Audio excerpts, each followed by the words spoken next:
두 분의 부부 관계는 동료와 지음의 관계다. 일찍이 없었던 조선 사회에서는 찾아보기 드문 부부 관계라 할 수 있죠.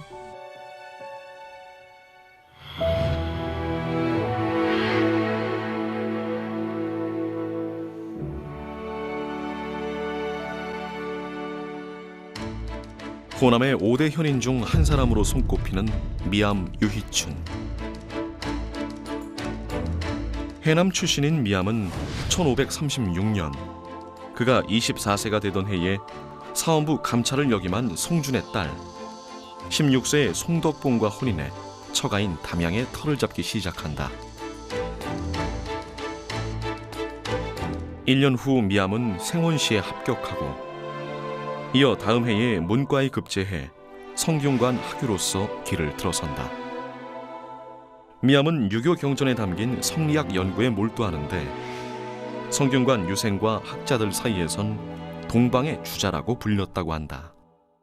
미암 선생은 당대에 물어보면 바로 모르는 것이 없고 천만 가지 서책을 다 한 마음속에 이렇게 안고 있었던 분으로 이렇게 박학강기 널리 배우고 아주 치열하게 기억하는 것으로 당대 최고 1인자고 지금까지도 미암 선생을 능가할 분이 없을 정도로 그렇게 평가를 받고 있습니다.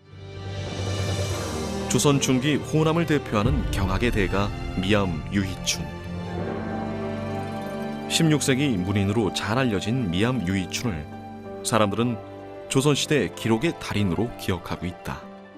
바로 그가 매일같이 한문으로 기록한 친필 일기 때문이다.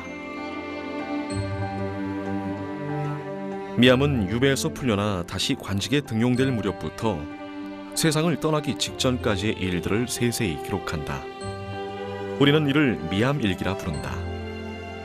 미암의 친필 일기는 총 14권으로 이루어져 있는데 현재는 11권의 일기와 한 권의 부록만이 남아 후세 중대한 사료로 보존되고 있다. 16세기 중반에서 후반 무렵에 한 14년 정도 쓰여진 일기인데 그 시대의 일기가 그렇게 이를테면 문인 관료로서 일기를 남긴 경우가 그렇게 많지는 않아요. 미암일기는 조선조 개인일기 중 가장 방대한 분량으로 조정의 정치사부터 제사를 지내고 혼례를 치르는 일, 그리고 목욕, 화장실에 관한 기록까지 그 시대의 생활상이 세세하게 실려 있다. 갑작스런 전쟁, 선조 25년 임진왜란의 발발로 조선의 역사를 기록해두었던 승정원 일기가 불에 타 소실되고 만다. 이후 광해군은 선조실록 편찬을 명하고 이때 미암일기를 실록 편찬에 인용했다고 한다. 이렇게 조선 중기의 귀중한 사료 중 하나로 손꼽히는 이 미암일기에는 유독 한 사람에 대한 이야기가 자주 등장한다. 바로 미암 유희춘의 동반자, 아내 송덕봉이다. 아침에 아내와 장기를 두었다. 부인이 세주를 빚었는데 맛이 좋았다.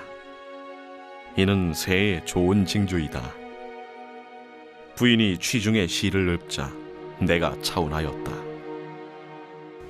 조정의 관료로서 정치를 하면서 얻은 경험이라든지 또 정치와 관련된 어떤 자료 이것도 그대로 일기에다가 이 서술해 놓은 부분이 많고 동시에 이 미암이 부인 덕봉하고 일상생활을 하면서 겪은 그런 여러 가지 시시콜콜한 얘기까지 다 담겨 있기 때문에 다른 뭐 일기에 비해서는 그 어떤 문화사적인 또는 역사적인 그 가치가 훨씬 두드러진다라고 이제 생각을 합니다.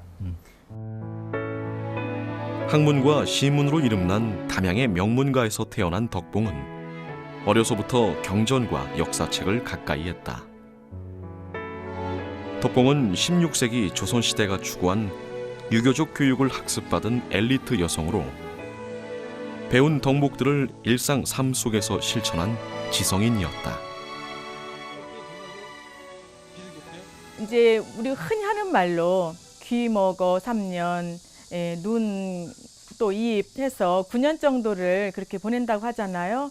그래서 이런 호를 가진 여성도 있어요. 반아당이라고. 나는 반벙어리다. 난 조선에 태어나서 살아가는 나의 모습은 반벙어리와 같은 삶을 살았다 해서 반아당이라고 하는 호를 가진 여성도 있었는데, 그런 거에 비한다면은 송덕봉 같은 경우에는 뭐 공부도 열심히 하셨고, 그리고 혼인 후에도 여전히 열심히 하시고, 그 일상성을 유지하시고 사셨던 여성이 아닌가 해서 굉장히 그 사례가 드문 사례죠. 송덕봉과 혼인한 지 3년 후 과거에 급제해 홍문관 수찬과 무장 현감 등을 지냈던 미암 유희춘. 모든 것이 순탄한 것만 같았던 그때, 그는 을사사화와 양재역 벽서 사건에 연루되어 제주도로 유배를 가게 된다. 하지만 제주가 고향과 가깝다는 이유로 미암은 함경도 종성으로 이배되었다. 덕봉과 혼인한 지 10년 만에 찾아온 시련이었다. 그렇게 미암 유희춘은 유배 생활로 인해 부인 송덕봉과 오랜 시간을 떨어져 지내야 했다.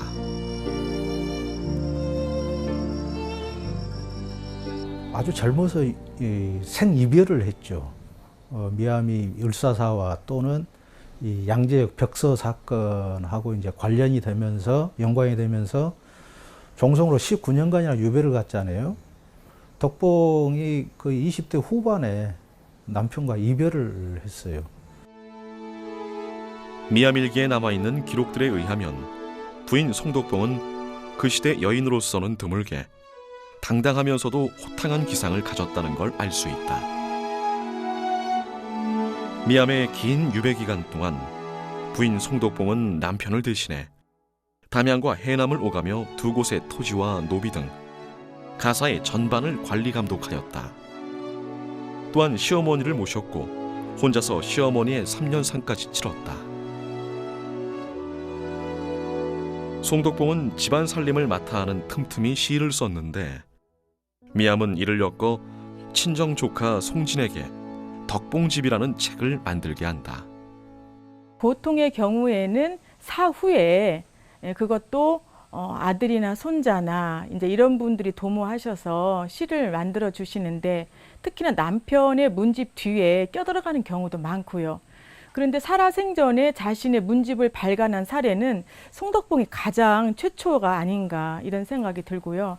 그럴 정도로 자신의 문학 활동 내지는 그런 문필 활동에 대해서 굉장한 자부심과 자존감을 가졌던 그런 여성이고요.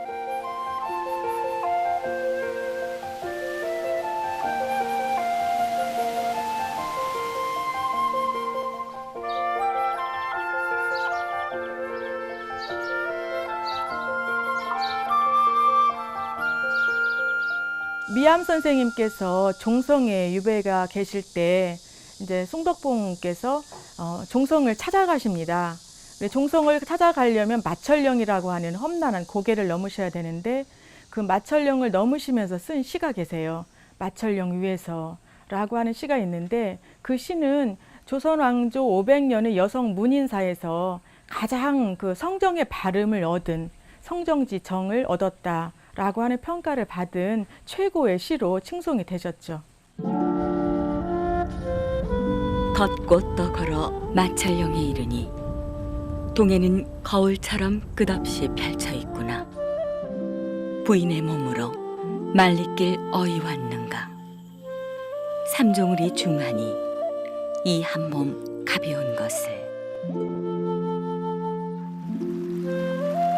하늘이 삼상 같은 장수를 보내고 신령한 까치도 백세 영화 알려주리니 만일왕의 좋은 밭이 내 소원 아니요 원앙처럼 활약하며 평생을 지내고파라. 신사임당과 허난설원, 황진이 조선시대 대표적인 여성 문인들. 덕봉은 이들과 다른 점이 있다. 송덕봉 같은 경우에는 그 어떤 문예사조의 트렌드를 읽고 학습된 시를 쓰신 분이 아니에요. 그분은 오늘 하루 당신의 그 여성의 삶 속에서 하루하루를 그냥 시로 읊으신 거죠. 생활시를 쓰신 분인 거죠. 그래서 어쩌면은 저 개인적으로는 그 송덕봉 같은 그런 시인이야말로 여성의 하루의 삶을 온전하게 표현했다는 면에서 진정성이 있고 좀 더 우리들에게 가까이 다가올 수 있는 그런 시를 쓰신 분이 아닌가 이렇게 높이 평가하고 싶습니다.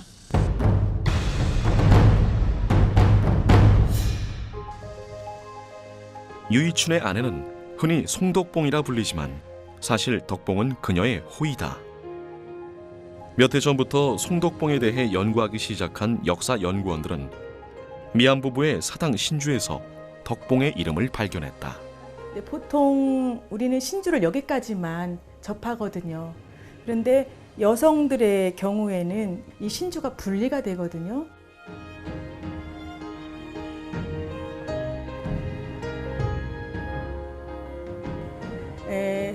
정경부인 송씨 휘는 종자 개자다. 휘가 바로 이름이거든요. 휘는 종자 개자고 자는 성중, 신주 이렇게 되어 있거든요. 그래서 이 함중 속에 우리가 덕봉으로만 알고 있었던 그 송덕봉의 함자는 종자 개자시고 계례를 치르고 난 뒤에는 성중이라는 자도 받으셨구나 이런 사실을 알게 된 거죠. 덕봉 송종계. 이름 없이 살아야 했던 조선시대 여성들에게 과연 이름은 어떤 것을 의미하는 것일까? 송덕봉 선생님의 신주를 통해서 이름 석자를 알게 된 거죠. 그러니까 여인들이 예를 들어 홍주송씨 송덕봉이다 라고 전해진 것과 송종계다 이렇게 이름 석자로 존재하는 건 어마어마한 차이가 있습니다. 그러니까 어렸을 때는 누구의 딸로, 혼인해서는 누구의 아내로, 또 혼인 후에는 누구의 어머니로 여자들은 이렇게 삼종의 뜻을 따르면서 이렇게 지내왔던 게 사실이잖아요. 근데 그런 모습이 아니라 이름 석자로서 본인의 정체성을 가지고 오롯하게 송덕봉이라는 여인을 송종계라는 여인으로 우리가 비로소 만나게 되는 그런 뜻깊은 순간이라 할 수 있죠. 그래서 이름 석자가 굉장히 중요하다고 생각합니다. 미암 사당의 신주에서 찾은 덕봉의 실제 이름 송종계를 통해 우리는 이름 없이 살던 조선시대 여성들의 애환을, 한편으로는 이름과 호, 자까지 불리던 여성 문사 덕봉 송종계의 우수한 위상을 엿볼 수 있다.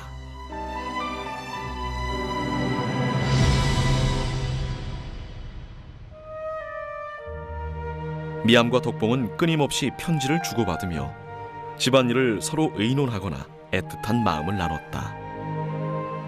미암일기에 나타난 미암과 덕봉의 이야기는 16세기 가정생활에서 부부의 모습이 어떠했는가를 잘 보여주고 있는데, 우리가 흔히 알고 있는 여필 종부로 상징되는 일방적 남성 우위의 모습은 아니었다. 20여 년의 유배를 끝내고 홍문관으로 복직해 쓰기 시작한 일기에는 남편을 대신해 집안 대소사를 관장하는 아내 덕봉을 걱정하는 기록부터 부인의 지혜와 마음에 감동하는 미암의 마음이 적혀 있다. 이는 부권 중심의 남존여비 사상과는 다른 그 시대에 보기 힘든 부부의 모습을 보여주고 있다.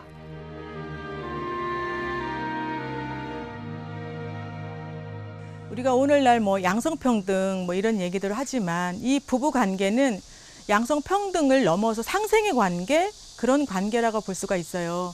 조선 500년 사이에 그런 관계가 다 있을까 의아해할 정도로 이분들은 서로 간의 평등한 관계성 속에서 서로의 그 장점을 부각시켜주고 단점을 보완시켜주는 그런 관계인데요. 송종계의 내조는 유이춘의 문학 활동에도 큰 영향을 끼친다. 미암이 유합 학원을 번역하고 상서를 교정하면서 많은 것을 부인에게 물어서 개정했다는 기록이 있다. 일기에는 그날 새벽녘 부인과 동료가 되었다고 하는 내용이 있다. 그분은 항상 절 존중해 주셨습니다. 어떤 글을 쓰거나 시를 썼을 때 제가 어떠한 의견을 내면 그것을 잘 수용해 주셨고 항상 동료와 같이 이야기 나누고 서로 생각을 공유할 수 있었습니다. 때로 미암과 덕봉은 여느 부부와 같이 다툼과 갈등의 양상을 보이기도 했다. 미암이 홍문관 교리로 벼슬을 할 당시 4개월 동안 여색을 가까이 하지 않았으니 부인에게 은혜를 입은 줄 알라며 자랑하는 편지를 보낸다. 이에 덕봉은 만만치 않은 답장을 한다.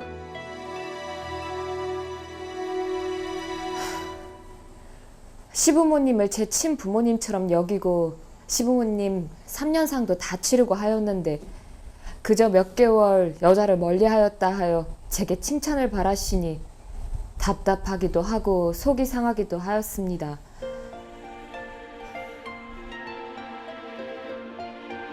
한 사람의 일기 속에 기록된 조선시대 양반 부부의 이야기.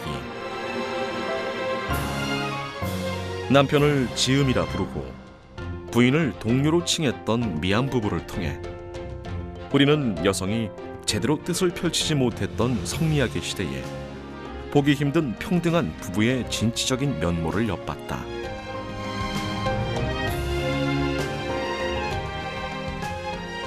자기의 일상생활 하나하나를 감추지 않고 솔직 담백하게 아내에게 다 털어놓는 그런 성격의 소유자예요.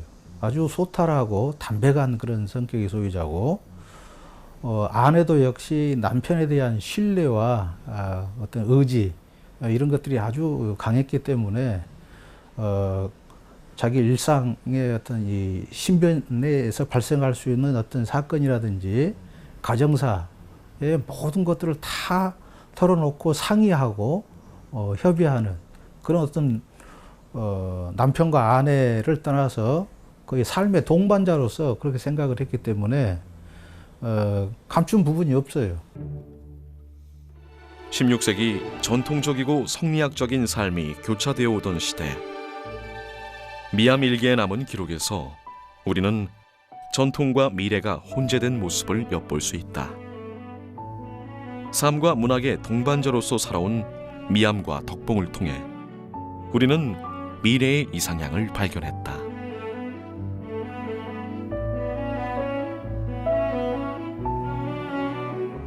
이분들의 가정이라고 하는 것이 정말 이게 부부가 같이 이루어내는 집안의 길, 마땅한 사람의 길, 이것을 추구했다는 점에서 요새 이를테면 가정은 사사로운 것이고 또 밖으로 나가면 좀 더 공적인 것처럼 행동하는 그런 이율배반적인 것과는 전혀 다른, 그래서 집안과 이를테면 사회생활과 또 조정이 이리관지하는 그런 어떤 공과사가 분명히 맺어졌던, 그래서 그 공과사를 분명히 출연했던 그 서로 의지하고 서로 북돋아줬던 부부의 그 미덕이라고 하는 것이 오늘날 다시 생각을 해야 되지 않은가 생각을 합니다.